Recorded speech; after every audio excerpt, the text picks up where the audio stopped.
Harriet Robinson, interviewed at Oklahoma City, Oklahoma.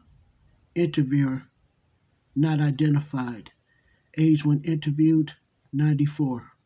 I was born September the 1st, 1842, in Bastrop, Texas, on Colorado River. My pappy was named Harvey Wheeler, and my mammy Carolina Sims. My brothers and sisters was named Alex, Taylor, Mary, Sakiro, Tennessee, Sarah, Jeff, Ella, and Nora.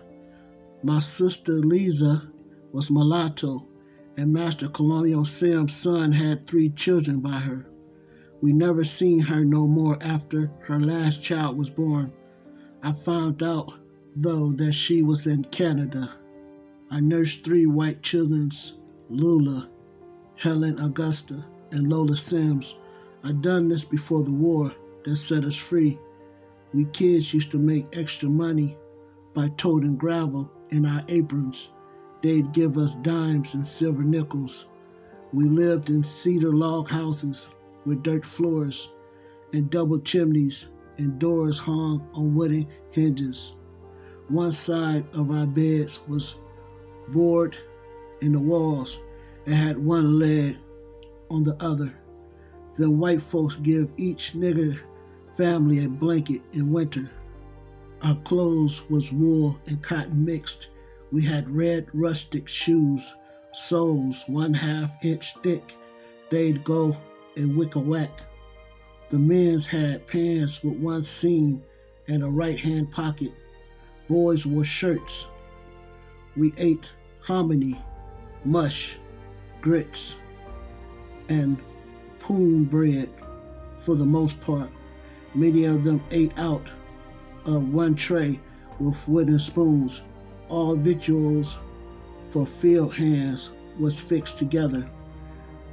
Women broke in mules, throwed them down, and roped them. They do it better than the men. While Mammy made some hominy one day.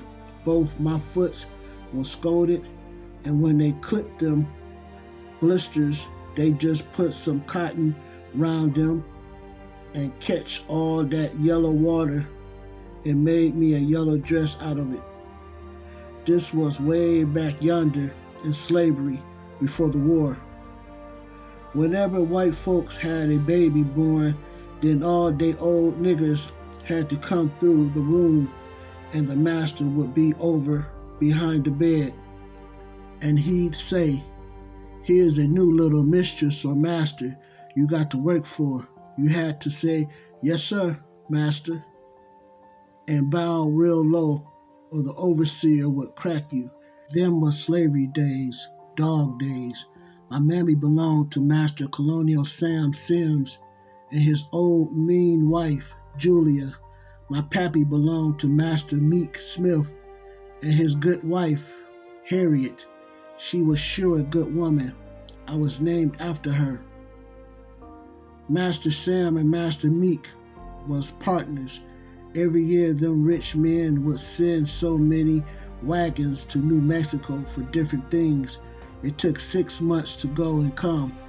Slaves was punished by whip and starving. Decker was sure a mean slaveholder. He lived close to us. Master Sam didn't never whip me, but Miss Julia whipped me every day in the morning during the war. She beat us so terrible. She said, "Your master out fighting and losing blood trying to save you from them Yankees so you can get your in here." Miss Julia would take me by my ears, but my head against the wall. She wanted to whip my mother, but old master told her, "No, sir." When his father done give my mammy to Master Sam, he told him not to beat her, and if he got to where he just had to just bring her back and place her in his yard from where he got her. White folks didn't allow you to read or write. Them which did know come from Virginia. Mistress Julia used to drill her children's in spelling any word.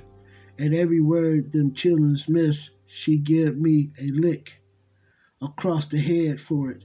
Meanest woman I ever seen in my whole life. This skin I got now, it ain't my first skin.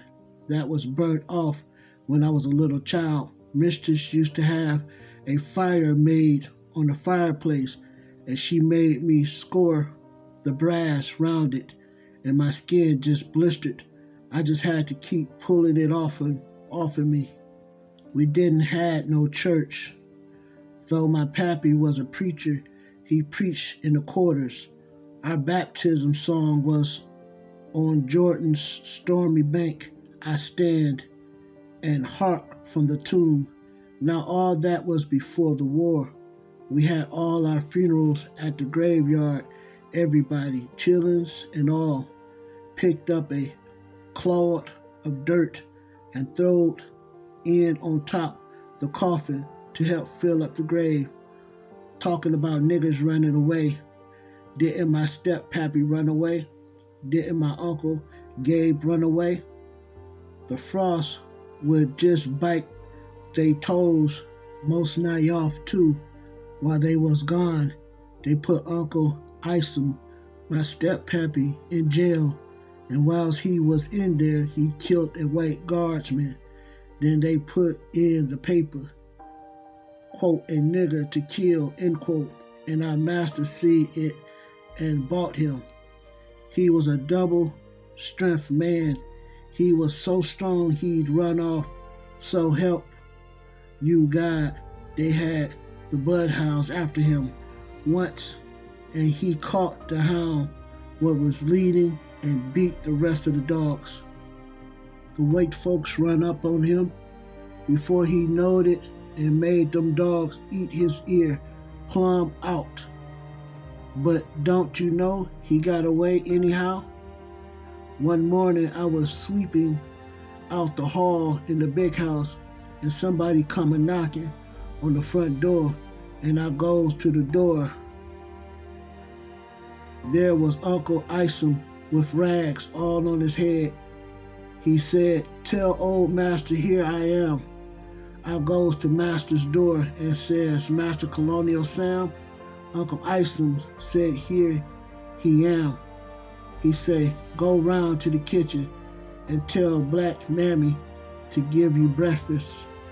When he was through eating, they give him 300 lashes, and bless my soul, he run off again.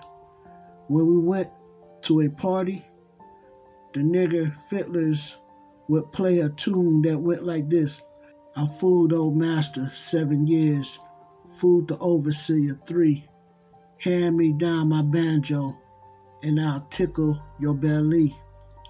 We had the same doctors the white folks had, and we wore asafoetida and garlic and onions to keep from taking all them ailments. I remember the battle being fit. The white folks buried all the jewelry in silver and all the gold in the Blue Ridge Mountains in Orange, Texas. Master made all us niggas come together and get ready to leave cause the Yankees was coming. We took a steamer. Now this was in slavery time. Sure enough, slavery. Then we got on a steamship and pulled out to Galveston. Then he told the captain to feed we niggers. We was on the bay, not the ocean. We left Galveston and went on trains from Houston. After the war, Master Colonial Sims went to get the mail, and so he called Daniel Ivory, the overseer, and say to him, "Go round to all the quarters and tell all the niggers to come up. I got a paper to read to them. They're free now, so you can get another job, cause I ain't got no more niggers, which is my own." Niggers come up from the cabins, nappy-headed, just like they go into the field. Master Colonial Sim say, Caroline, that's my mammy, you is free as me. Pa said bring you back and I is gonna do just that. So you go on and work and I'll pay you and your three oldest children $10 a month a head and $4 for Harriet. That's me. And then he turned to the rest and say, now all you will receive $10 a head till the crop is laid by. Don't you know before he got halfway through, over half the niggas was gone?